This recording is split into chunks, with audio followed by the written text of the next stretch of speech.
Hello, everyone, and welcome back to the Mad Science Lab on the Fantasy Football Universe. I am Aaron St. Dennis. Follow me everywhere at FF Mad Scientist. Joined today by Jason Allwine at JFootballWine, completing the second half of a home and home. I just went over there on Wake and Take, and now he is here on the Mad Science Lab to talk some Atlanta Falcons. Thanks for joining me, Jason. How's it going? Doing great, man. Thanks for joining me on Wake and Take. Love doing the home and home. Very excited to talk the Falcons. Anyone that knows me knows I like talking Falcons. Oh yeah, head over and watch his Wake and Take there. You know, nothing wakes you up in the morning like his coffee and my spicy hot takes that were not spicy at all. I am the most boring analytical nerd ever. But before we get into it, you want to take a second to tell everyone. I mean, we kind of told them where to find you, but where can they find you? Yeah, you can find me on social media at JFootballWine. You can find my morning show on Player Profiler, wherever you watch Player Profiler, generally YouTube. That's called Wake and Take, Monday through Friday at 10 a.m. Eastern. Also have Trade Gods Wednesday nights at 9 p.m. Eastern with Mr. Matty Kiwoom. And of course, just follow Player Profiler wherever you get your social media as well. You'll find some of my content there too.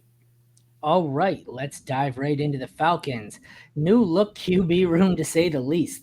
Kirk Cousins, QB 24 last year, obviously had some injuries. Going off the board as QB 18 this year, followed up by the rookie, surprisingly highly drafted Michael Penix, going off the board as QB 37, and Taylor Heineke, who seems to be on a different team every year, but somehow manages to play. This one's an interesting one. I assume Penix is the long-term play. Cousins is in, and I've said this on a number of these team previews, I find Cousins in that group of Stafford, Geno, Baker, Rodgers, that later group of quarterbacks where they're going so late, I feel comfortable punting QB2 just because I know, I miss on one of the more expensive QB2s. Oh, well, I'll just draft one of these guys 5 rounds later, and I'm fine with it. Maybe the ceiling's not there, but what do you think here about the QB room in Atlanta? Yeah, I mean, to your point about the tier, I think Kirk Cousins and to another degree Matthew Stafford kind of, or at least half a step above some of those guys, to be honest, when I look at their ceiling. These are some very, very pass-happy offenses, very pass-happy quarterbacks. I mean, Kirk Cousins was on pace. I believe he was a top 5 quarterback before his injury, was like leading the NFL in a number of passing metrics. So, I mean, this is a really, really good quarterback. And I'm a big fan of just this new system being implemented. We're assuming it's going to be a lot of the Sean McVay offense.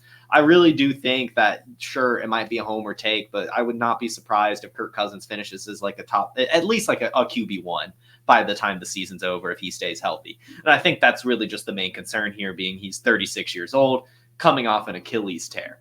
It doesn't seem to have bothered the Falcons. I'm assuming they tested him out before paying him that ridiculous contract. So I think we have to remain positive when looking at this room.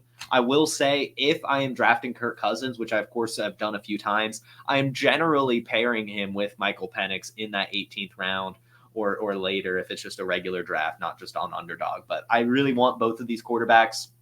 Really what I should say, I want the Falcons quarterback. I think they're going to be successful. I think it's most definitely going to be Kirk Cousins, but because of the injury concern, I don't mind taking some shots on Penix too, as he is a bit pro ready. Yeah, I have a lot of Penix. Well, not a lot of, but I have a few shares of him in Dynasty. I don't think I have a redraft share of him, mainly because I don't think I have a share of Kirk Cousins. I've had a few where, especially lately, where I haven't gone early tight end, and I've decided with Kyle Pitts, and I said, you know what, I'll take Kyle Pitts, and then I'll double back around here on the turn, and I'll stack him with Kirk Cousins, and then Cousins was taken out from under me. So I don't have a whole lot of Cousins, and so I haven't really handcuffed him with Penix at all. That's fair. We'll move on to the running back room here. We've got Bijan Robinson, RB14 last year. Seems like a lot higher, but it was a slow start. That one missed flu game, I don't know what that was all about. Going off the board as RB3, backed up by Tyler Algier, Jace McClellan, the rookie out of Alabama, and Avery Williams. What are your thoughts here? Bijan's world, and they're just living in it? Basically, I think Bijan Robinson more than likely finishes as the RB1 this year. And if not, he's the RB2, right? Like obviously assuming health, like that's kind of the big thing here. But like Bijan Robinson is just, an otherworldly athlete. And again, we bring up the Sean McVay system. Todd Gurley, one of the best fantasy running backs we've ever seen. They're talking about using him like Christian McCaffrey at camps. I mean, and this is a guy who truly can handle that type of workload. I am loving Bijan Robinson's value right now. In fact, made it one of my bigger strategies this year. I am almost always trying to leave my first round with Bijan Robinson as my hero running back. Of course, my draft slot depending. But I really like Bijan above ADP. I am reaching for him right now. I'm expecting huge things from him and very, very excited to see year 2. Any of those leagues you handcuffing him with Algier? Excuse me, hiccup. I mean, honestly, Not really. Honestly, no. I mean, like, yes and no. Let me double check his round. I want to say it's just a little bit higher than I'm comfortable. I've never been a believer of handcuffs anyways. I prefer grabbing somebody else's handcuff as opposed to my own. It's just dead weight. Yeah, and it's like and so here's I guess a deep sleeper, guys. Avery Williams. If Bijan Robinson goes down, Avery Williams is an excellent, excellent, excellent pass catching running back. He's been kind of hanging around at the end of the roster. Last year he tore his ACL and was out, but we actually saw him get a ton of usage before his injury. He's a true satellite back and a special teams producer. So I don't think that Tyler Algier would get the pass catching work. I think it still would be, somebody would be a third down back. I think it would be Avery Williams. And so I mean, like, yeah, he's going as RB50 right now in the 14th round. Tyler Algier is. I think there's better running backs available in that range. We talked about Jalen Wright, for example, on Wake and Take. Like I would just much rather have him. He has a little bit more juice and contingent upside, in my opinion. Yeah, it's all Bijan on this one. Wide receivers are I don't know if interesting is the right word. They've got Drake London here, finished as wide receiver 41, going as wide receiver 13.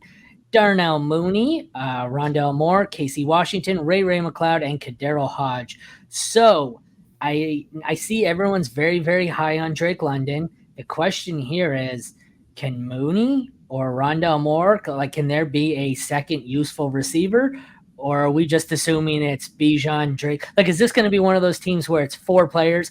You have Cousins, Bijan, London, Pitts, and avoid everyone else? Is there anyone in this room that might have value? Yeah, I like Darnell Mooney a lot. I've never liked Darnell Mooney, to be clear, ever in my life. I agree. But I like him on this landing spot. I mean, again, the Sean McVay system, we have seen a field stretcher be pretty relevant year in, year out. Going back to Brandon Cooks would be, the best example. Darnell Mooney has that speed at 4.38. He has the 1,000-yard season, and defenses are not going to be able to cover him. They will not. I mean, they are going to have to focus on Bijan, Kyle Pitts, and Drake London. I don't think that means Darnell Mooney is going to be a target hog or anything like that, but I certainly see a ton of flex appeal for him. He goes, he's the 150th player off the board right now, which puts him at wide receiver 69 on underdog drafts. I think that's an easy draft pick at his range right now. I do want to let your audience know I am a big Rondell Moore guy, so I'm not sure how this will play out. But there has been a ton of drum beats from Atlanta beat reporters and just people in general from around the camp that Casey Washington, their 6th-round rookie, has been nothing but impressive and has already earned first-team reps after starting with the 4th team in 1 week. So I think that's pretty impressive and a name to keep an eye on for sure. All right. Yeah, it's kind of basically hoping for Mooney here, and that's about it. Yes. Tight end room is not much deeper. They do have Kyle Pitts, who all of a sudden went from being maybe the most overvalued player in fantasy to being undervalued. Finished as tight end 13 last year, going as tight end 6, backed up by Charlie Warner and Ross Dwelly. I was always out on Kyle Pitts. I loved him coming out of college, and I said, next year this guy's going to be like a top 3 pick for me. I love it. And then the prices got here, and I said, ooh, no, I'm out. And then even for the last few years, it's been, buy low on Kyle Pitts. And I always said you can't buy low on Kyle Pitts because the problem is the one team in your league that is high on Kyle Pitts is the team that already rosters him, and they're not going to sell low. But this year, with all the hype around McBride, Bowers, Laporta, Pitts seems to be the forgotten guy, and I'm getting a lot of them here. Like I told you earlier, tried to stack him with Kirk Cousins, who I don't have a whole lot of, but Pitts, I don't mind his price tag this year. I think I'm back in because everyone's out. So I like to zig when they zag. What do you think? Yeah, if it wasn't for trying to make stacks in underdog drafts, I would probably have 100% exposure of Kyle Pitts. This is a player very much in on rookie season. I was actually very much out on year 2, much like you. I made the mistake of being in on him last year. I thought Desmond Ridder could be serviceable, and that was my big mistake. He wasn't even serviceable, unfortunately. And Kyle Pitts also wasn't. He clearly wasn't 100%. But this is now another year removed from his injury. We have a true passing quarterback in Kirk Cousins, a really good system. We saw how successful TJ Hawkinson is. I actually have a hot take that I'll hold to myself before you ask me my target. But let's just say I'm very much high on Kyle Pitts. All right, and because you're a pro at this and you know how to transition, who's your target? my number one target on this offense is Kyle Pitts. My right. number one target in fantasy football is Kyle Pitts. I would not be surprised. In fact, I fully expect Kyle Pitts not only to out-target, but also outproduce Drake London in this very offense. One thing that's important to note is he has the better draft capital. Kyle Pitts is taller than Drake London. Kyle Pitts weighs more than Drake London. Kyle Pitts is faster than Drake London. Kyle Pitts has a better catch radius than Drake London. Kyle Pitts is the same age as Drake London. Kyle Pitts is younger than Dalton Kincaid and younger than Trey McBride. Kyle Pitts is a player that we should not be fading right now. He's about to explode. He's going to have over 1,000 yards. The only thing that we are hoping for is that he finally scores some damn touchdowns. But either way, he's going to be hyper-targeted. And I think if anyone in this offense gets the Justin Jefferson, Cooper Kupp usage, it's Mr. Kyle Pitts.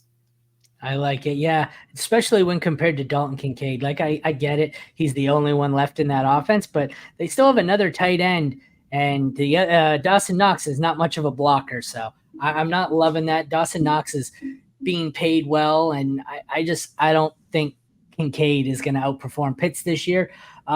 Who's your avoid on this one? I guess, I mean, really, I'm not avoiding anyone, to be completely honest. No, it's tough at cost, but... Yeah, if I had to pick one, though, I'll go with Drake London. That's who I picked. Yeah, like it's an ADP thing at the end of the day. Like, I think that he'll probably have a pretty decent season. I think he'll probably perform right around his value. But I think Bijan Robinson, Kirk Cousins, Kyle Pitts, Darnell Mooney, really the rest of the offense all have a lot of opportunity to outperform their ADP, whereas I don't necessarily see that for Drake London. I'm not outright avoiding him, but he would be like my biggest fade at cost on this offense. Nope, I pretty much had the exact same player for the exact same reason. It's not that I'm out. It's just that relative to cost, he's the one I'm least in on. So now the fun part. I will say the game. You tell me win or loss, and let's see if you can get the Falcons to 12 wins like everyone else does. Week 1, home to the Steelers. They will lose to the Steelers. Whoa. Did I? One sec. Let me double check something. I have my sheet and my screen are showing me two different things. Give me one sec. I may have loaded in the wrong schedule here for them. So I may be calling an improv. What do you have for them week 1?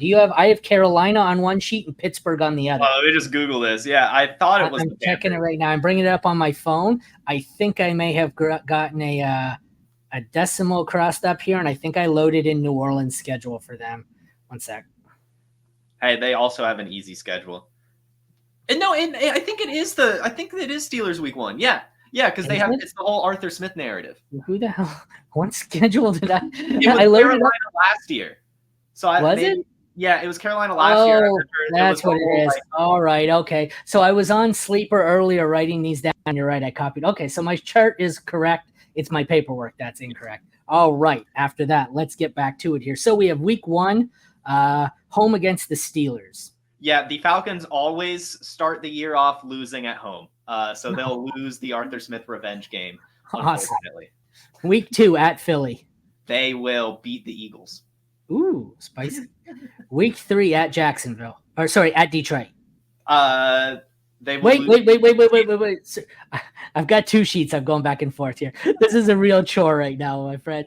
Week 3, home to the Chiefs. They will lose to the Chiefs. Lose to the Chiefs. All right. I've made this way more difficult than it normally is. Week 4, home to the Saints. They'll smash the Saints by 30. I'm a Saints fan, and that's probably true. Week 5, home to the Bucs. They will beat the Bucs. Week 6 at Carolina. I'll give them a loss to the Panthers. Week 7 home to the Seahawks. They'll beat the Seahawks. Week 8 at Tampa. They'll beat the Buccaneers. Ooh. Week 9 home to the Cowboys. They will lose in overtime. Ooh. Week 10 at New Orleans. They will lose that one. Yeah, New Orleans sucks, but they're tough to beat at home. They do. Week 11 at Denver. They will win.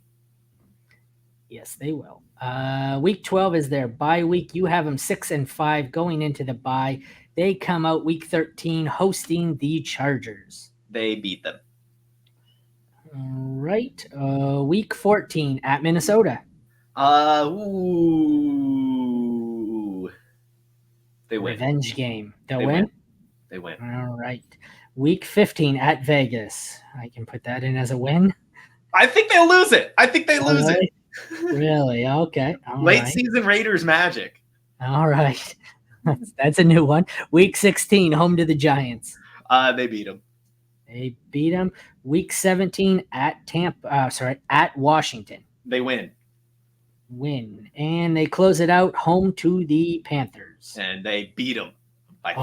Oh, you're a disappointment. Your team's going to finish last. They only got 11 wins. That is good for second worst in the NFC right now, according to expert rankings. There we go. Hey, win with reasonable. I'm going to say it. The Falcons lose in the wild card to the Cardinals. You are a disappointment. Oh, no, not according to expert rankings on this channel here. They don't even make the playoffs. They finished second last. And I think at 11-6 right now, they get the number 3 overall pick. You're a disappointment to Falcons fans, my friend.